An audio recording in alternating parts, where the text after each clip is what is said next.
Imagine for a moment that you are not in your room or in your car or wherever you may be listening to this. Imagine instead that you are standing in a place that exists outside of time. A great library, perhaps. The air here is cool and still thick with the scent of aging paper, brittle leather, and something else. Something like the cold, clean dust of mountain stone. The shelves stretch upwards into a darkness that the eye cannot pierce, and they are filled not with books as we know them, but with stories. Countless stories, the histories of empires that rose and fell like the tide, the biographies of saints and conquerors, the treatises of philosophers who sought to map the cosmos and the human soul. Most of these stories are familiar. They are the grand narratives, the official records etched in stone and repeated by the powerful until they became truth. They are solid, heavy, and reassuring in their weight. But here and there, scattered amongst them, are gaps. Empty shelves where a story should be. Sometimes, all that remains is a title scrawled on a fragment of parchment, or a single, enigmatic sentence whispered in the margins of another more dominant tale. These are the forgotten chapters, the stories that were deemed too strange, too disruptive, or perhaps too dangerous to be told. Tonight, we are going to reach into one of those gaps. We are going to gently brush the dust from a story that has been shrouded in myth and fear for nearly 1,000 years. It is a story that brings us to the windswept peaks of the Persian mountains, to the shadowed alleys of medieval Damascus and Cairo, and into the very heart of power itself. It asks us a series of questions that resonate even today in our own world of complex networks and hidden influences.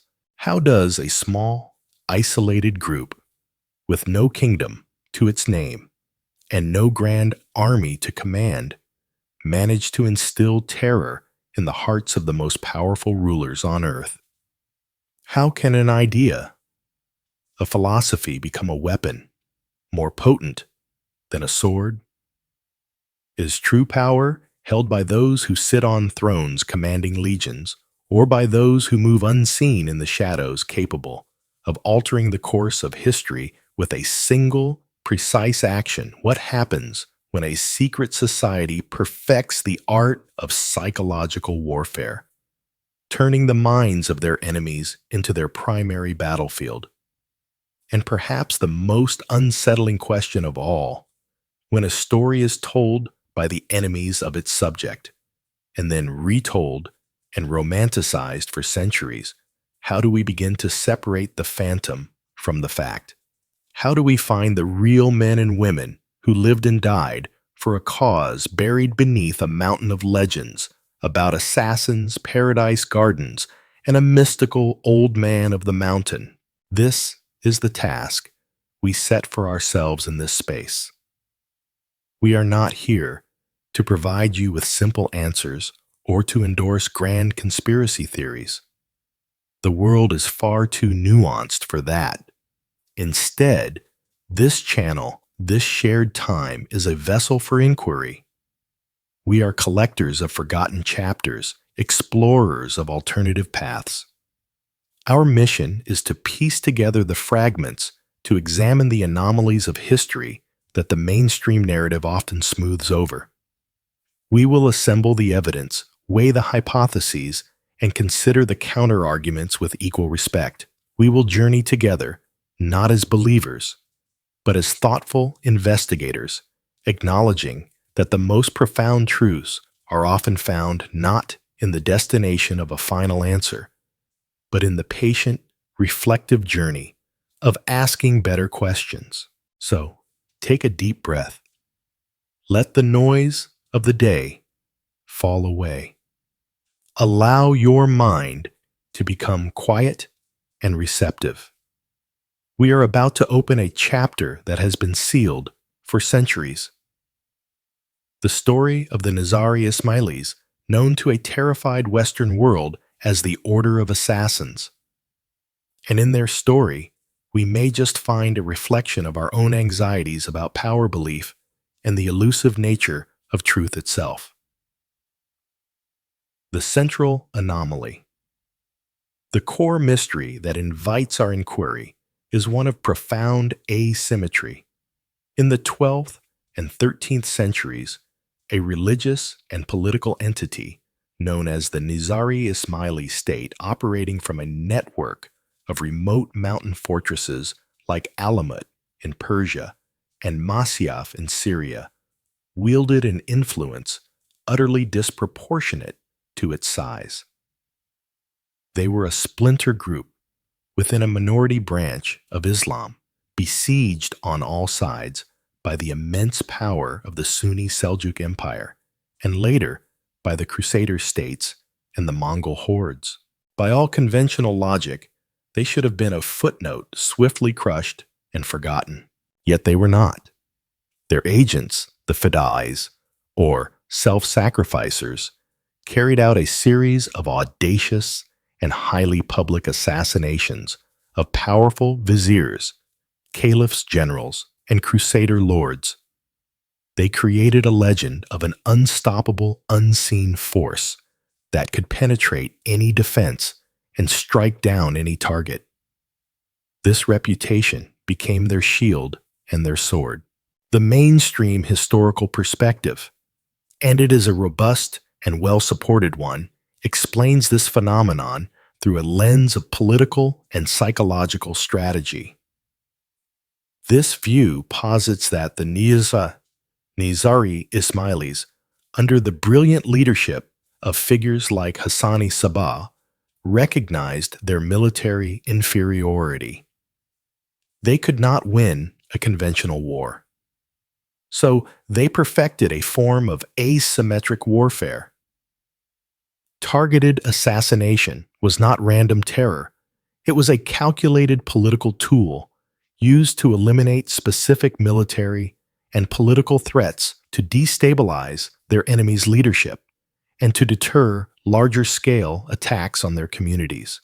Their fearsome reputation, according to this view, was then wildly exaggerated by their enemies, like the Seljuks, who sought to demonize them as heretics, and later sensationalized by European chroniclers and travelers like Marco Polo, who returned with lurid tales of a paradise garden used to trick young recruits with visions of heaven and a drug hashish, from which their name Hashishin, or assassin, was supposedly derived.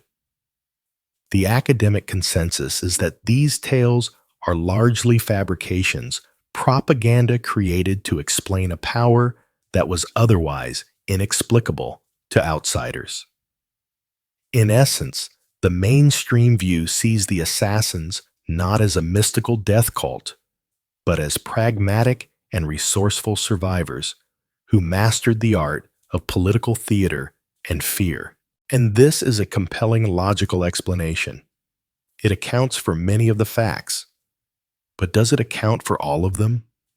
Does it fully capture the depth of their philosophical doctrine, the sheer audacity of their operations, and the pervasive, almost supernatural dread they inspired for over a century and a half? It is in the fine cracks of this solid mainstream foundation that our investigation truly begins. To truly understand the emergence of the Nizari Ismailis, we must first transport ourselves back to their world. We must breathe the air of the late 11th century Middle East, a world teetering on the edge of monumental change.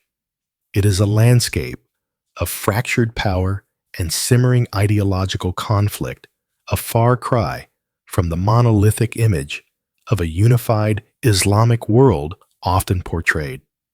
Imagine a chessboard, vast and complex with multiple players, each believing they hold the mandate of heaven. The dominant force on this board was the Great Seljuk Empire. These were Turkic warriors originally from the steppes of Central Asia who had swept across Persia and into the heartlands of the Middle East.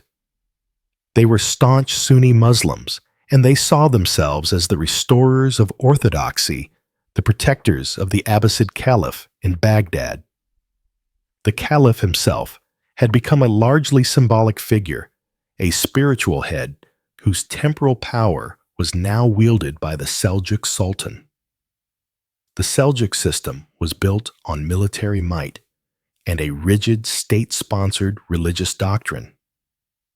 Knowledge and education were formalized in new institutions, the madrasas, which promoted a specific, approved interpretation of Islamic law and theology. This was a system designed to create stability and uniformity, to quell dissent, and reinforce the legitimacy of Seljuk rule. Power was centralized, visible, and enforced by the sword and the sermon. In this world, religious deviation was political treason. Yet this was not the only power. In Cairo, the Fatimid Caliphate still ruled. The Fatimids were Ismaili Shia Muslims, and for over a century, they had presided over a glittering empire that was a center of trade culture and scientific advancement. For the Ismailis, scattered across the Seljuk lands, Cairo was their spiritual and political center, a beacon of their faith. The Ismailis themselves were not a monolithic group. Their tradition was one of esoteric interpretation, the belief in an outer or zahir meaning of Scripture and a hidden inner or batin meaning which could only be understood through the guidance of a divinely appointed imam. Their missionary network, the Dawah, was a sophisticated secret organization, sending missionaries or da'is throughout the Muslim world to discreetly spread their teachings. They were masters of intellectual debate and philosophical discourse, operating within a system that often viewed them with deep suspicion as Batinist, dangerous esotericists who sought to undermine the established order from within. So, you have this immense tension.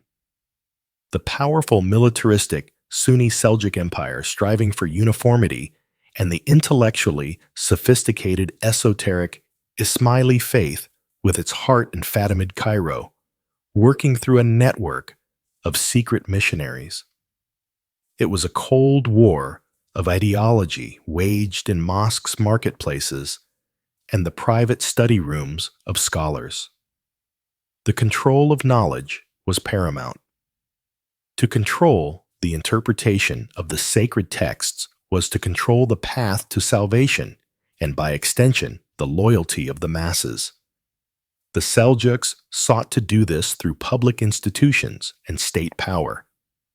The Ismailis sought to do this through personal conversion, secret study circles, and the promise of a deeper spiritual truth hidden from the uninitiated. Into this already volatile landscape, a new piece was placed on the board, the Knights of the First Crusade arriving from Europe at the very end of the 11th century. They brought with them their own ambitions, their own faith, and their own form of violence, adding another layer of complexity and bloodshed to the region. This was the world as it was a tapestry woven from threads of imperial ambition, theological certainty, philosophical inquiry, and deep-seated suspicion. It was a world of rigid hierarchies where power flowed from the top down, from the Sultan and the Caliph. It was a world that seemed stable, ordered, and understood.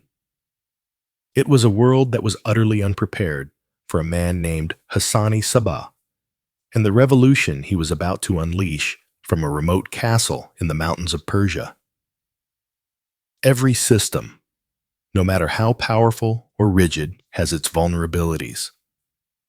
The Seljuk Empire, for all its military strength and claims to orthodox purity, was no exception. Its vastness made it difficult to govern, and internal rivalries between princes and viziers often simmered just beneath the surface. It was a system built on personal loyalty and military strength, and it was precisely these pillars that the Nizari Ismaili strategy would target. The first crack in this monolithic facade appeared not with the clash of armies, but with the quiet, deliberate action of one man and his small band of followers. The triggering event was the capture of the castle of Alamut in 1090. Alamut, whose name means eagle's nest or eagle's teaching, was a fortress of legendary impregnability perched high in the Alborz Mountains of northern Persia, south of the Caspian Sea.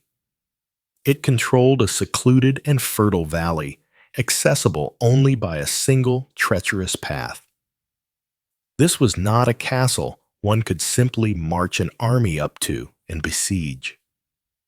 To take Alamut was a task that would require either a massive, prolonged military campaign, costing a fortune in resources and lives, or something else entirely. Hassan-i Sabbah chose something else. Hassan was a product of the world we have just described.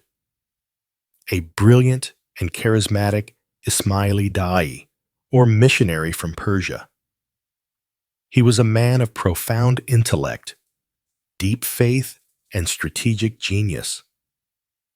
Having studied in the Ismaili heartland of Cairo, he returned to his native Persia with a new vision, a new strategy for the survival and flourishing of his community in the hostile territory of the Seljuk Empire. He did not seek to raise an army. He sought to create a network. He spent years traveling in secret, converting key individuals, building cells of loyal followers, mapping the political and social landscape. His weapon was information. His ammunition was influence. His plan for Alamut was a masterpiece of infiltration. He sent his da'is into the region around the castle. They didn't come as conquerors. They came as teachers, as ascetics, as friends. They slowly and patiently converted the villagers in the valley, a people who already felt a certain disenfranchisement from the distant Seljuk authorities. Then, Hassan himself entered the castle in disguise as a school teacher named Decoding. For months, he lived within the fortress, quietly winning the trust and loyalty of the garrison soldiers, many of whom were already Ismaili converts from the surrounding villages. The moment of revelation was pure theater. The castle's commander, a man appointed by the Seljuk Sultan, began to notice that he was losing control, that his men were now more loyal to this quiet schoolteacher than to him. When he finally confronted Hassan and tried to have him arrested, he discovered, to his astonishment, that the entire garrison was loyal to Hassan. He was a commander with no one to command. Hassan-i Sabbah had taken the fortress from within without spilling a single drop of blood. He reportedly gave the deposed commander a draft for 3,000 gold dinars as payment for the castle, a gesture of almost ironic civility, and then politely showed him the door. From an academic, strategic perspective, what Hassan did should have been impossible. A non-state actor, the leader of a persecuted religious minority, had just established a sovereign base deep inside the territory of one of the world's most powerful empires, using nothing but ideology, infiltration, and intelligence. He had not broken the rules of war. He had rendered them irrelevant. It was a profound crack in the armor of the old order. It demonstrated that physical control of territory was not the only form of power. The control of human will, of loyalty and belief, could be a far more potent and efficient tool. This single act sent a shockwave through the Seljuk court. It was an act of defiance so audacious, so utterly outside the conventional understanding of power politics that it must have seemed like a trick, an act of black magic. They would soon learn that it was only the beginning. From this eagle's nest, a whisper would be cultivated, a whisper that would soon grow into a storm, shaking the foundations of thrones from Damascus to Jerusalem. But the true nature of that whisper and the methods used to amplify it remain one of history's most profound enigmas. The mainstream explanation for the Nizari Ismailis state at Alamut is, as we have discussed, elegant in its pragmatism. It presents a picture of a rational, resourceful people using the tools at their disposal to survive in a hostile world. It is a story of asymmetric warfare and masterful propaganda, and it may very well be the complete truth. But if we are to be thorough in our investigation, if we are to honor the full scope of the mystery, we must be willing to entertain the possibility that this explanation, while accurate, might be incomplete. It is like describing a master painter merely as someone who is skilled at applying pigment to canvas. It is true, but it misses the art, the vision, the intangible quality that makes the work transcendent. The legends that surround the assassins of Paradise Gardens, of unshakable loyalty, of an almost supernatural ability to bypass any defense, were so powerful and so persistent that to dismiss them entirely as enemy propaganda might be to discard the very clues we need. Sometimes, the shape of a myth tells us something true about the reality it obscures. So let us, for the next while, step into the role of the speculative historian. Let us entertain a few alternative hypotheses, not as established facts, but as thought experiments, ways of looking at the same set of evidence from a different angle. Our first hypothesis takes us into the realm of the mind itself. Let us call it the theory of systematized psychological mastery. This perspective suggests that the Nizari's true power was not political assassination, but the perfection of a system of psychological and spiritual conditioning so advanced that it appeared to outsiders as magic or diabolical influence. In this view, Hassan-i Sabbah was not just a political strategist. He was a grandmaster of human psychology, a scientist of the soul. The assassinations were merely the most visible application of this deeper, more profound knowledge. Let's begin by re-examining the most famous legend, Marco Polo's tale of the secret garden of paradise. The story goes that the old man of the mountain would drug his young recruits, have them carried to a magnificent garden, filled with wine, milk, honey, and beautiful maidens, and convince them they had experienced a foretaste of the paradise promised to martyrs. When they awoke, they would be filled with an unquenchable desire to return, a desire they could only fulfill by dying in service to their master. The mainstream view correctly points out the logistical impossibilities and the lack of any contemporary Islamic source to corroborate this tale. It is, by all accounts, a fantasy. But what if the story is not literally true, but metaphorically true? What if the garden was not a physical place, but an internal state of consciousness? The Ismaili tradition, after all, is rooted in Batin, the search for the inner esoteric meaning. Their teachings focused on transcending the literal to grasp a higher spiritual reality. Could this paradise have been an induced state of profound mystical experience or gnosis? Imagine a system of initiation that used not a crude drug like hashish, but a sophisticated combination of spiritual exercises, sensory deprivation or overload, controlled breathing, chanting, and deep guided meditation. The goal would not be to trick the initiate, but to help them achieve a genuine ego death, a moment of blissful union with the divine that would fundamentally alter their perception of reality. In such a state, the fear of physical death would become meaningless. Death would not be an end, but a return to a state they had already touched, already experienced.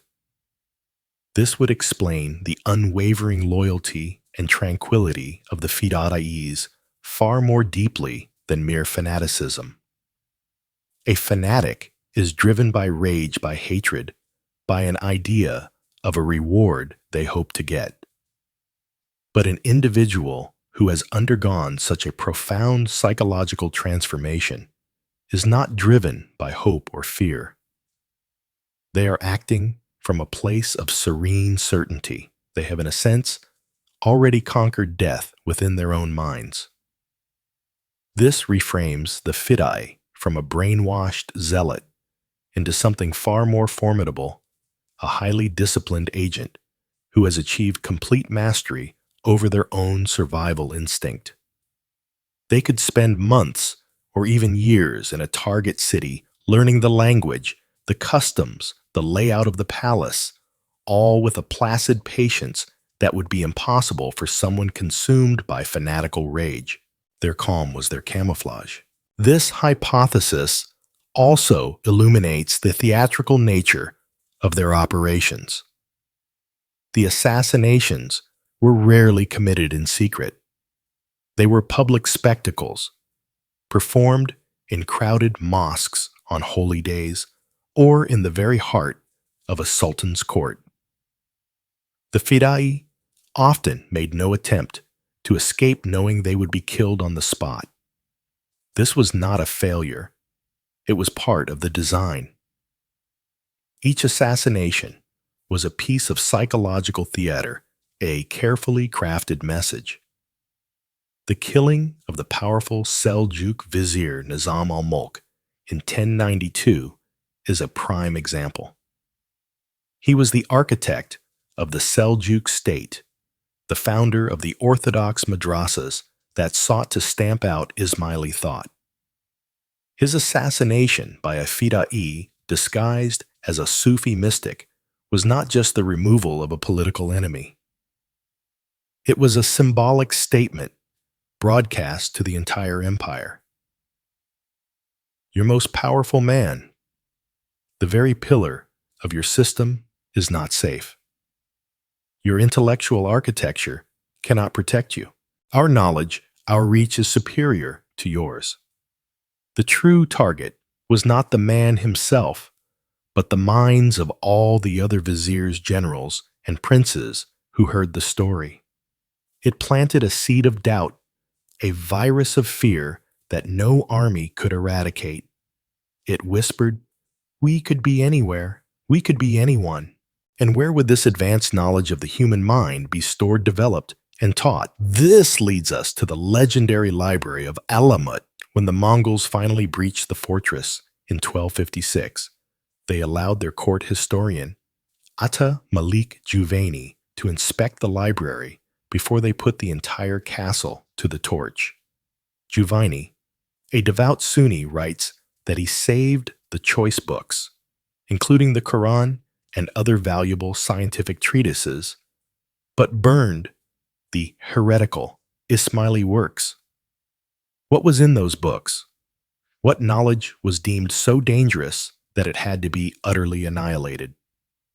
The mainstream view assumes it was simply theological texts outlining their specific religious doctrines. But this first hypothesis suggests a more tantalizing possibility. What if that library contained the records of their psychological experiments? Treatises on the nature of consciousness, on the manipulation of perception, on techniques for achieving altered states of being. What if the Mongols, in burning the library of Alamut, did not just destroy a collection of heretical texts, but erased a unique and powerful science of the human mind, a body of knowledge that we are only now beginning to rediscover with modern neuroscience and psychology? This brings us to our second alternative hypothesis, which is not mutually exclusive with the first, but rather complements it. Let us call it the theory of the international intelligence network. This hypothesis posits that the assassinations, while dramatic, were merely the most visible and violent aspect of a much larger, quieter, and arguably more influential operation. It suggests that the Nizari Ismailis state functioned less as a state and more as the world's first truly independent supranational intelligence agency. Their primary commodity was not fear, but information. Let's look again at the Ismaili Dawai, their missionary network. We have tended to view it in purely religious terms, but imagine it through a geopolitical lens. Here, you have a pre-existing continent-spanning network of highly intelligent, educated, multilingual individuals who are masters of secrecy and discretion. The Da'is were trained to blend in, to win trust, to operate for years under deep cover in hostile territory. What is this if not the perfect raw material for an intelligence network? This hypothesis suggests that Hassan-i Sabbah did not create a spy network from scratch.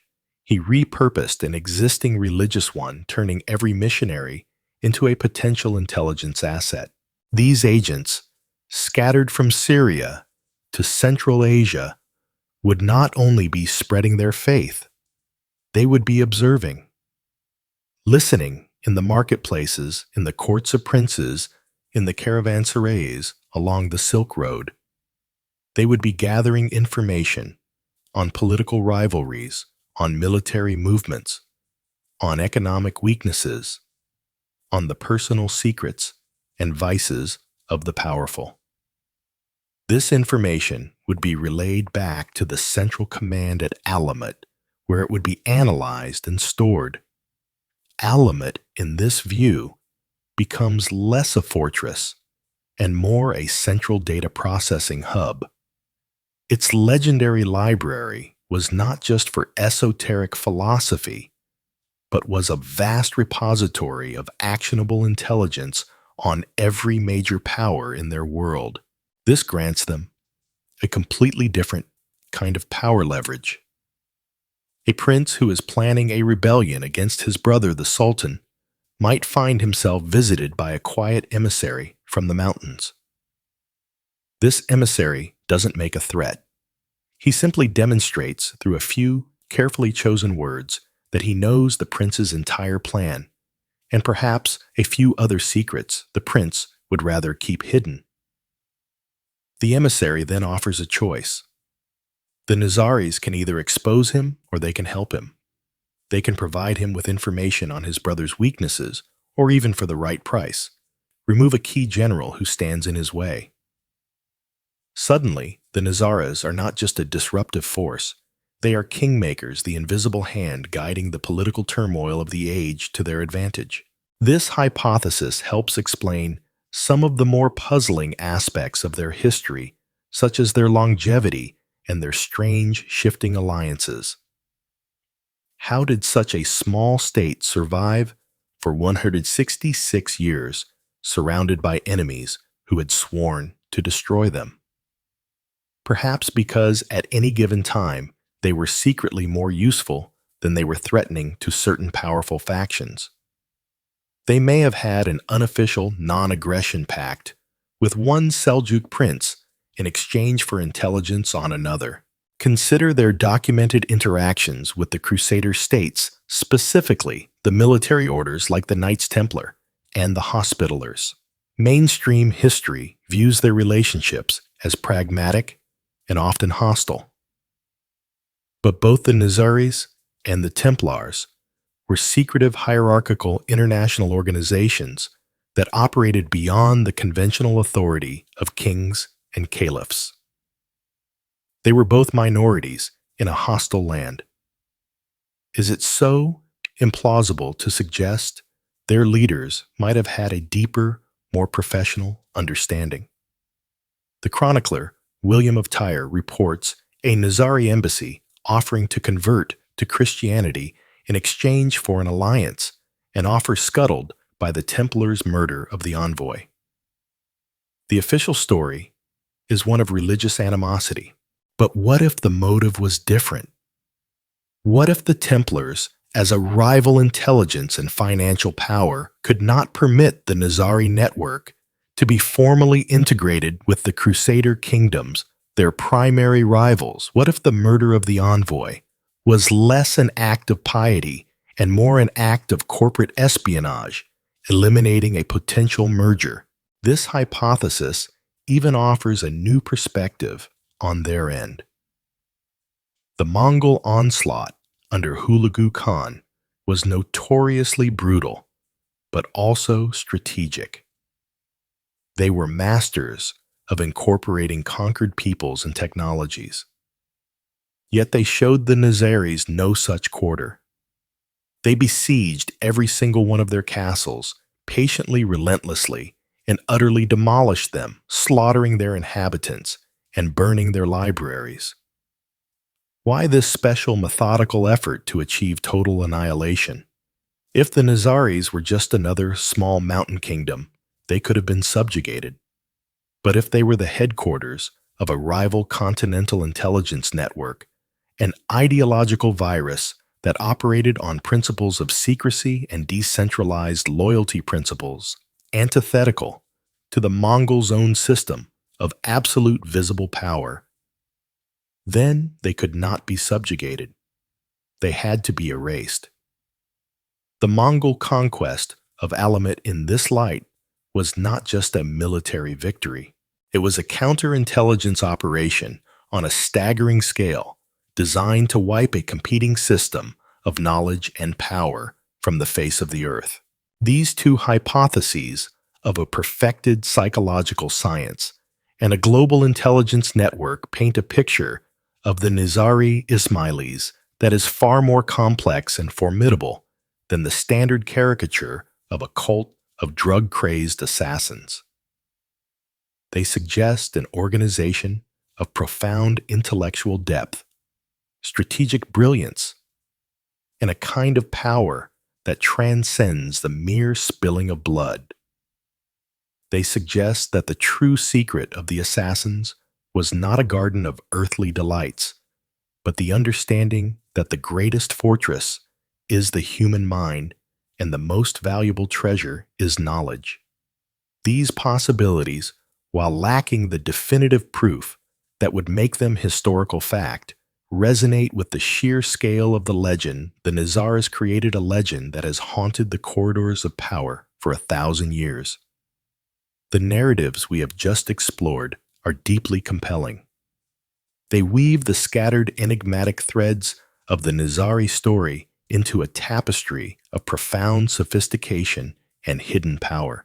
The idea of a lost science of the mind or a medieval intelligence agency that could make and unmake kings ignites the imagination because it offers a sense of order behind the chaos of history. It suggests that there was a secret logic, a hidden blueprint to events that otherwise seem random and brutal. It is a powerful and attractive thought. However, the role of the diligent researcher is to apply pressure to these attractive ideas to see if they hold their shape or dissolve under scrutiny.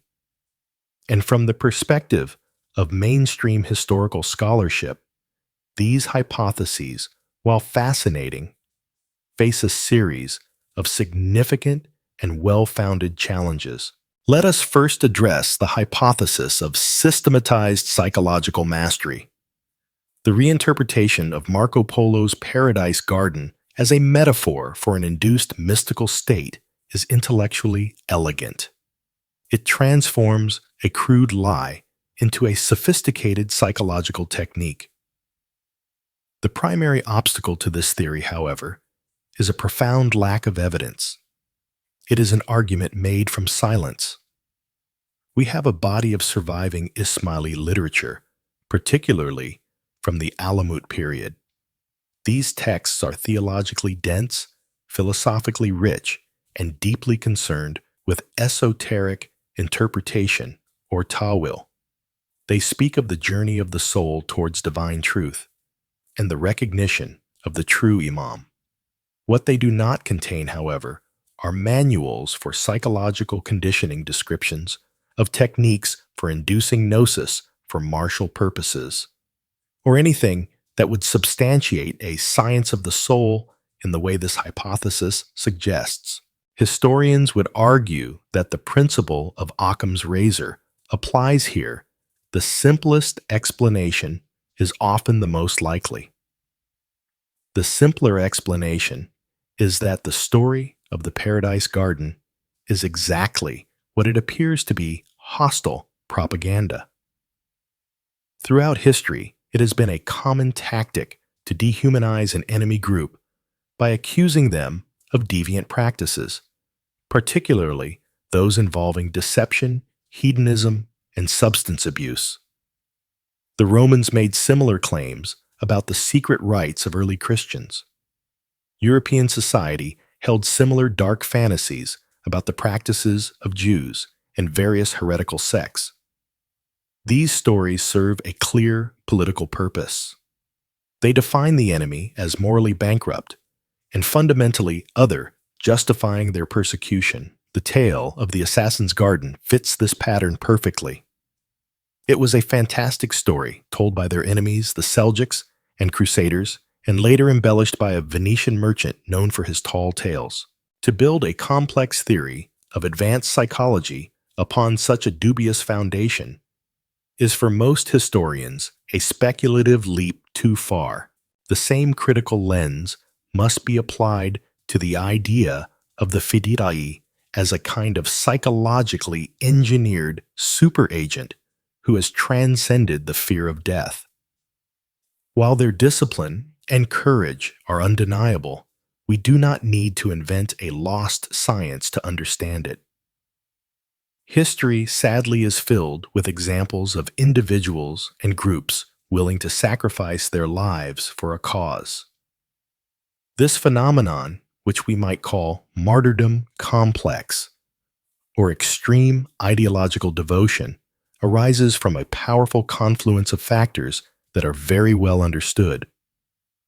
Intense religious or political conviction, a deep sense of communal identity and belonging, the promise of a glorious afterlife, or posthumous honor and dehumanization of the enemy. The training of a Fida'i was undoubtedly rigorous. They were devoted to their imam, whom they considered the rightful spiritual authority on earth, and believed their actions served a divine purpose. They were part of a close-knit, besieged community where self-sacrifice was the highest virtue. These elements alone are more than sufficient to explain their dedication and fearlessness. Their calm demeanor during missions, rather than being a sign of a transcendent mental state, can be seen as the hallmark of a well-trained, deeply committed operative. They were not mindless fanatics, but they were also not necessarily enlightened sages who had unlocked the secrets of consciousness. They were most likely intelligent, devoted men who believed so profoundly in the righteousness of their cause that they were willing to plan, meticulously act decisively, and die for it. This is a formidable and historically recognizable human phenomenon, and it requires no recourse to a hypothetical lost form of psychological mastery. As for the theatricality of the assassinations, Again, the simpler explanation is more robust. The understanding that public acts of violence have a psychological impact far beyond the immediate victim is not a secret wisdom. It is a fundamental principle of power politics. The Nizari leadership, particularly Hassan-i Sabbah, were astute political actors. Facing an existential threat from a vastly superior military power, they understood that their survival depended on psychological warfare. A public assassination sent a far louder message than a secret one. It was a performance designed to demonstrate inspire fear in their enemies and bolster morale among their own followers. It was brilliant propaganda of the deed, but it falls within the known spectrum of political strategy rather than requiring its own unique scientific category. Finally, we come to the lost library of Alamut. The allure of a lost library is its offer of infinite possibility. What was burned could have been anything, and our imaginations are quick to fill that void with the most romantic notions, the secrets of the universe, the cure for all ills, or a perfected science of the mind. The historical reality is likely more mundane, though no less tragic, for the loss of knowledge. The library at Alamut almost certainly contained the core theological and philosophical works of the Ismaili tradition, along with valuable texts on science, medicine, and astronomy that the Ismailis, like many intellectual communities of the time, collected and studied. When the historian Giovanni writes of burning their heretical books, he is referring to their religious doctrines, which he, as a Sunni, considered dangerous falsehoods. His act was but one of religious and political censorship, a common feature of warfare in that era. To assume the library held a secret, practical science of psychological control is to project our modern interests onto the past without direct evidence. It is a compelling narrative, but it remains in the realm of fiction until a text is found to support it. Now, let us turn our critical eye to the second hypothesis, the International Intelligence Network. This idea of Alamut as the central hub of a medieval CIA trading in secrets and making kings is a powerful modern metaphor. But it may be just that, a modern metaphor anachronistically applied. The primary evidence for this theory is the pre-existing Dawa network. It is true that this network of missionaries was widespread secret and composed of intelligent individuals. It is also undeniable that they would have gathered information vital to their survival. But there is a significant difference between an ad hoc information-gathering network born of necessity and a professional, state-sponsored intelligence agency. A modern intelligence agency has a formal structure, a specific mandate for espionage specialized training in tradecraft, and a mission centered on national security. The Ismaili Dawa's primary mission was religious conversion and the spiritual education of its community. While their activities certainly had political implications, their fundamental purpose and structure were religious. To see every Da'i as a trained spy is to misinterpret their primary role and to project a modern secular understanding of intelligence work onto a medieval religious organization. Their intelligence gathering was likely a byproduct of their main function, not the function itself. The claim of king-making and acting as assassins for hire also appears to be an overstatement of their actual influence. The Nizaris were brilliant opportunists. The 12th and 13th centuries were rife with political instability, particularly within the Seljuk and Crusader realms. Succession disputes, court intrigues, and rivalries were the norm. The Nizaris were masters at exploiting these pre-existing fissures for their own gain. They could tip the balance in a local conflict or eliminate a particularly aggressive enemy, but they never fundamentally altered the geopolitical landscape. They were a persistent, dangerous thorn in the side of larger empires, but they were never in a position to control them. The idea of them working as contractors is also largely unsubstantiated. The vast majority of their known assassinations can be clearly linked to their own defensive or ideological objectives, eliminating hostile viziers, rival clerics, or crusader lords who threaten their territories. While it is not impossible that they may have occasionally made a tactical alliance that involved an assassination, the notion of them as a neutral agency selling their services to the highest bidder has little support in the historical sources.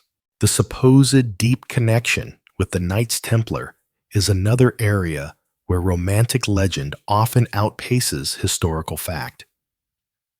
The documented interactions are sparse and can be explained by local pragmatism.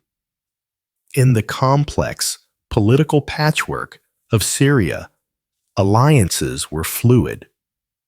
It was common for different powers, even those with deep ideological divides, to form temporary truces or alliances of convenience against a common, more immediate threat. The Nizaris and the Templars, both operating as autonomous entities within the region, would have naturally had dealings with each other, some hostile, some neutral. To extrapolate from these mundane interactions, a secret pact between two grand international cabals is to build a castle of theory on a foundation of sand. Lastly, the Mongol annihilation of the Nizari state does not require a special explanation. The Mongol strategy under Genghis Khan and his successors was terrifyingly simple and consistent. Any power that did not submit peacefully and unconditionally would be obliterated. This policy was applied across Asia and into Europe to countless cities, kingdoms, and peoples who chose to resist. The Nizari Ismailis, with their unbending ideology and network of formidable, defiant castles, were a clear target for this policy. They resisted, and so they were destroyed with the same methodical brutality the Mongols applied to so many others. Their decision to meticulously destroy the fortresses was not a recognition of a rival intelligence agency, but standard Mongol military doctrine. They were securing their flank and eliminating a source of armed resistance. It would have been strategically foolish to do otherwise. In conclusion, while the alternative hypotheses open up fascinating avenues for thought, the mainstream historical consensus remains grounded in a more cautious and evidence-based approach. It sees the Nizaris not as supernatural agents or the puppet masters of a continent, but as what they almost certainly were: a community of remarkable resilience and ingenuity, led by brilliant strategists who used the limited tools at their disposal to carve out a space for themselves in a hostile world. Their mastery was real, but it was a mastery of political realism, asymmetric warfare, and psychological intimidation skills that, while impressive, belong firmly to the realm of human history, not to a lost world of esoteric science fiction. By acknowledging these counter-arguments, we do not diminish the story of the assassins. Instead, we anchor it, appreciating their real-world achievements all the more for understanding the immense historical forces against which they truly struggled. So, where does our investigation leave us? we stand between two compelling poles of explanation.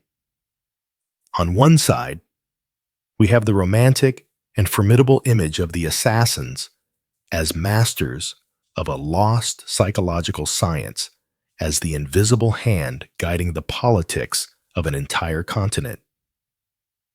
On the other, we have the grounded, evidence-based portrait of a pragmatic and brilliant political entity surviving through a masterful, if conventional, use of asymmetric warfare and propaganda. It can feel as though we are forced to choose to declare one narrative the victor and the other the vanquished. But perhaps that is the wrong approach.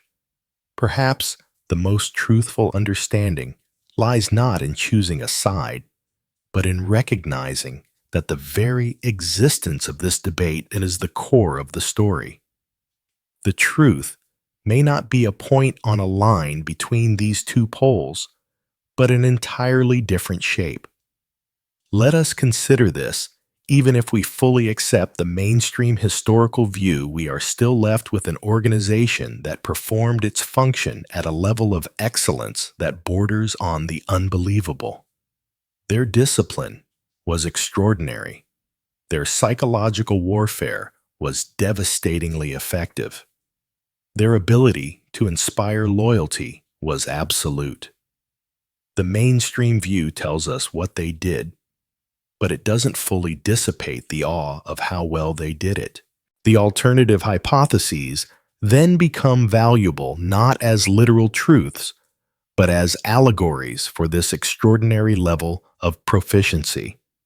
They are attempts to give a name to a degree of human ingenuity and willpower that defies easy categorization. The legend of a paradise garden might be false, but it is a powerful metaphor for the Nizari's ability to create a sense of purpose so profound that it conquered the fear of death. The idea of an international intelligence agency may be an anachronism, but it serves as a testament to a network whose grasp of information and its uses was centuries ahead of its time. The speculation, therefore, is not a rejection of the facts, but a response to the sheer intensity of them. This leads us to a more profound question, one that moves beyond the Nizaris themselves and towards the systems of power that surrounded them. We should ask, not just what did the assassins do, but also, why was this particular story about them? The story of the diabolical drug-addled cult, the one that survived so robustly. And here we must analyze the mechanisms of history itself. This is not about blaming individuals like Marco Polo or specific chroniclers. They were products and purveyors of their time. It is about understanding the systemic motives at play. The narrative of the irrational, fanatical assassin was incredibly useful to the powers they challenged. For the Seljuk Empire, it was a tool of ideological containment. It is very difficult to fight a compelling idea, especially one that exposes the injustices or weaknesses in your own system. It is far easier to fight a monster. By framing the Nizaris as brainwashed followers of a heretical charlatan, the Seljuks and their orthodox clerics could sidestep the need to engage with the sophisticated Ismaili theology and their potent political critique. You do not debate a madman, you simply destroy him. The myth was a gatekeeping mechanism preventing the Nizaris' actual ideas from ever getting a fair hearing in the mainstream discourse of the time. For the European Crusaders, the story served a similar purpose. It provided a thrilling, terrifying, and ultimately reassuring bogeyman to populate their tales of the exotic East. The assassins became the embodiment of Oriental treachery and mystery, a dark fantasy that made their own world seem by comparison more righteous and comprehensible.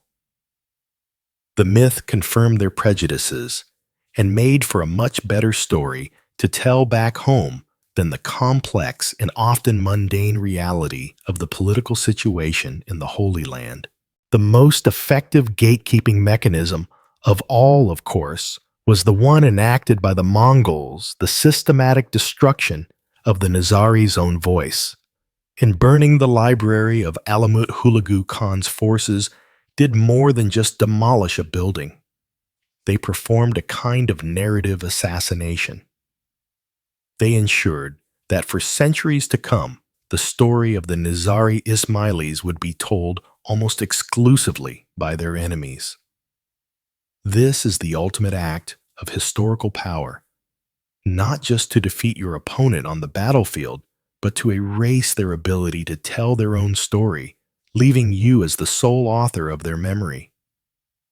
And when one side holds the only pen we must always read with a healthy and compassionate skepticism. The story of the assassins, then, is a stark lesson in how history is not simply remembered, but is actively constructed often by those with the most power and the most to lose from the truth. And so we pull back our lens one final time. We move from the dusty fortresses of Persia to the inner landscape of our own minds. Because the enduring power of this mystery, its refusal to lie still in the archives of history, is not just about them. It is about us. The questions the assassins pose are timeless, and they challenge the very foundations of how we perceive our world. The central tension we have explored between the logical mainstream account and the more speculative, mysterious alternatives shines a light on a fundamental human conflict. Do we truly seek the unvarnished truth? Or do we seek a narrative that provides us with comfort and confirms what we already believe? The mainstream view of the assassins is in many ways a comfortable one. It places them neatly within the recognizable categories of political science, military history, and sociology. It assures us that while remarkable, they were playing by the same basic rules of human behavior that we understand today. It keeps the world rational, ordered, and knowable. The alternative hypotheses are far less comfortable. They hint at possibilities that disrupt our neat categorization of reality. The idea of a lost science of the mind or of power being wielded through channels we cannot see is unsettling. It suggests that human potential for both good and ill may be far grander and stranger than our modern rationalist worldview typically allows. It whispers that there may still be forgotten chapters, not just in the books of history, but in the book of human capability itself. Our fascination with this story then may reveal a deep-seated desire for exactly that, a crack in the mundane facade of the world, a glimpse of a deeper, more mysterious reality. In an age of information overload, where everything seems to be mapped, measured, and explained, the story of the assassins provides a small, protected wilderness for the imagination, a space where wonder can still exist. This brings us to the ultimate value of our journey together tonight. The goal was never to arrive at a final, definitive answer and close the book on the Nizari Ismailis. If we had done so, we would have failed. The true purpose of exploring a mystery like this is to celebrate the act of questioning itself. The ability to hold conflicting ideas in tension, to entertain a hypothesis without accepting it, to respect evidence while acknowledging its limitations, to sit with uncertainty and ambiguity. These are not failures of intellect. They are its highest triumphs. In a world that so often demands simple answers, black and white certainties, and blind allegiance to one narrative. The conscious act of remaining in the questions is an act of intellectual freedom. The story of the assassins teaches us that power takes many forms. There is the power of the sword and the throne visible and loud, but there is also the power of the idea, the whisper, the secret. There is power in what is said, but there is even greater power in what is left unsaid, in the questions that hang in the air unanswered. They were masters of using a single, targeted action to destabilize the certainty of their enemies. And in a way, their story continues to do the same to us. It is a small, sharp intellectual dagger that punctures our comfortable assumptions about the past and about the nature of power itself. We have spent this time exploring the fortress of Alamut, a structure of stone and will that has long since crumbled to dust. But it was above all a place built upon the power of a single unifying belief system. Its inhabitants were defined, empowered, and made fearless by the stories they told themselves, by the worldview they accepted as absolute reality. And so the question that the old man of the mountain leaves behind for us, a question that echoes from his lost fortress through 9 centuries of history, is not about his world, but about ours. It is not, what did they believe so strongly that it made them who they were? The final haunting question is this: what? Unquestioned beliefs, what comfortable stories are acting as the invisible walls of our own fortress? Right now, what are the limits of our own world? Not the limits made of stone and steel, but the limits we have built within our own minds. And what might we become if just for a moment we found the courage to step outside of them? And so we return to where we began, in that quiet, timeless library of the mind. We have reached into one of the dark gaps on the shelves and pulled out the fragments of a story. We have brushed away the dust, held the pieces to the light, and tried to see the shape of the vessel they once formed. We have traced the outline of a formidable mountain fortress, felt the chill of a whisper in the corridors of power, and stood before the ashes of a library whose secrets will forever remain untold.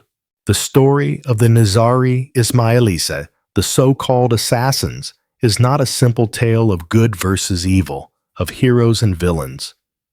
It is a ghost in the machine of history, a profound and persistent anomaly that resists easy explanation. They were a people who built a state without borders, a kingdom whose foundations were not earth and stone, but loyalty and belief. They wielded a power that was both terrifyingly real to those who faced it, and yet as intangible as a shadow.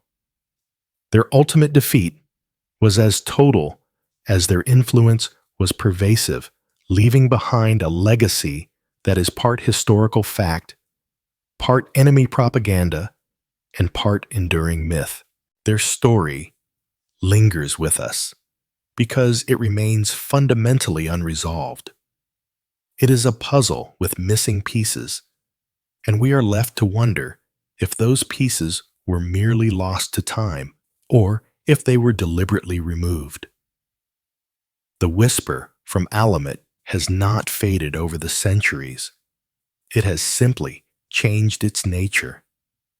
It no longer threatens the lives of sultans and kings, but it continues to challenge our modern certainties. It forces us to confront the uncomfortable reality that history is a narrative constructed and controlled, and that the most powerful truths are sometimes hidden in the stories we dismiss as mere fantasy. The journey into their world is not over because the questions they raise are eternal. I want to extend my deepest gratitude to you for sharing this space of inquiry with me tonight. The journey through these forgotten chapters is one that is enriched immeasurably by the presence of fellow travelers. If this method of exploration, one that values questions over answers and reflection over certainty, resonates with you, then I warmly invite you to subscribe and join our growing fellowship of curious minds. Here we do not seek to settle the debates of history, but to keep their vital questions alive for a new generation. The conversation does not end here. The comment section below is our modern version of the scholarly salon, a place for us to continue this dialogue with respect and curiosity. I would genuinely love to read your own reflections. Which explanation for the Nizari's extraordinary influence do you find more compelling, the grounded academic view of them as masterful political realists, or the more speculative idea that they possessed a deeper systemic knowledge of the human mind? Do you believe the fantastic legends that surround them were purely the result of enemy propaganda? Or do you feel, as we've discussed, that the shape of the myth itself holds clues to an exceptional underlying reality? And perhaps looking more broadly, what other chapters of history do you feel have been shaped more by the narrative of the powerful than by the complex truths of the past? Your perspectives are an invaluable part of this process. Thank you once again for lending me your time and your thoughts. Until we meet again, to turn another page in the great unfinished book of history, stay curious,